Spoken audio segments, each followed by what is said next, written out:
Let's go to Jessica Smith right now, because there's been a lot of back and forth on stimulus. We have a 1-week funding extension. What does it all mean, Jessica?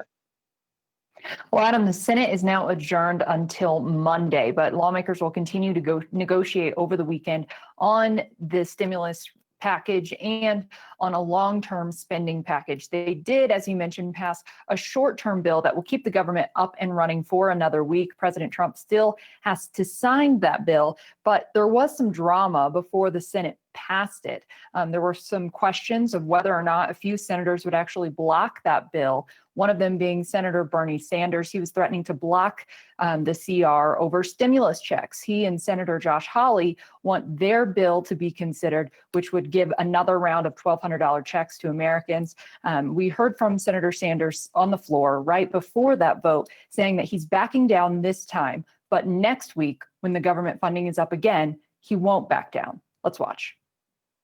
If I have anything to say about it, and I guess I do, we're not going to go home for the Christmas holidays unless we make sure that we provide for the millions of families in this country who are suffering. If the Senate of the United States can find hundreds of billions of dollars to give to big government and big business, surely it can find some relief for working families and working individuals.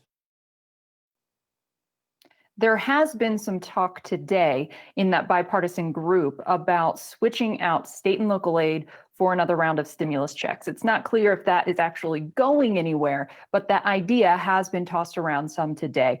The liability shield for businesses and other organizations really seems to be the sticking point in these negotiations. Lawmakers just have not been able to get over that hurdle. It's been the same story for months now.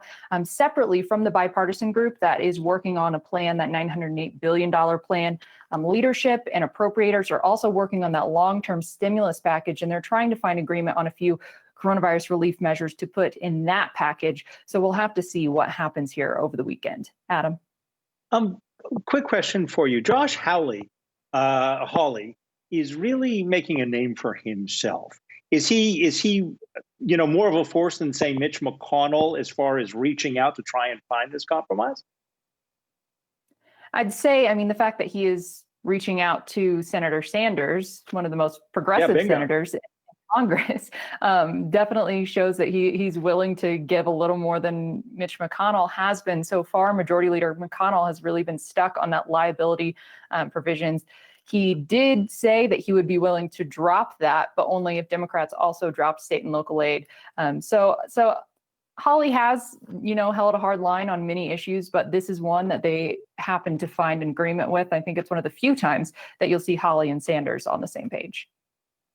All right, Jessica Smith, thank you very much.